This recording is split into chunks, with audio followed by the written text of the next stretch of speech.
ఒక 70-80% వరకు అమ్మాయిల పేరులో తా అనే అక్షరం వస్తే, నేను చేసిన రీసెర్చ్ ప్రపంచంలో, I may be wrong, I may be correct, అందరికీ కాదమ్మా, ఒక 70-60% వాళ్ళకి కొంచెం ప్రాబ్లమ్స్, నా దగ్గరికి వచ్చిన వాళ్ళందరికీ ప్రాబ్లమ్స్, మ్యారేజ్ ప్రాబ్లమ్స్ వస్తాయి. తులసి, కవిత, సీత, గీత, తేజస్విని, తన్మతి, ఇలా ఎక్కడ ఉన్నా, మొదట్లో ఉన్నా, మధ్యలో ఉన్నా, చివరిలో ఉన్నా, ఉమ్, పేరులో టీ అనే అక్షరం ఉన్న వాళ్ళకి చాలా మంచి పిల్లలమ్మా. ఉమ్, కానీ ఏదో రకంగా మ్యారేజ్లో ప్రాబ్లమ్స్ వస్తాయి.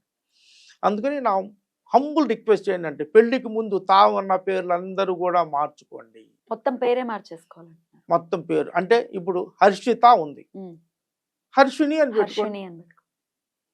ఉమ్, అలా చాలా చక్కగా ఆ ఉమ్, డేట్లకి తగ్గట్టుగా, పేర్లకు తగ్గట్టుగా మనం చాలా వాటికి చాలా ఖర్చు పెడతాం. పెళ్లికి 40-50 లక్షలు ఈజీగా ఖర్చు పెడతాం. ఈజీగా.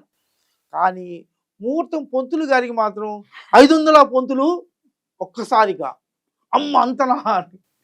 వాడు ఫోటోగ్రాఫర్కి అది సరిగ్గా ఫోటో తీయటం రాదు, 20 లక్షల ప్యాకేజ్ ఇచ్చేవాళ్ళు కూడా ఉన్నారు.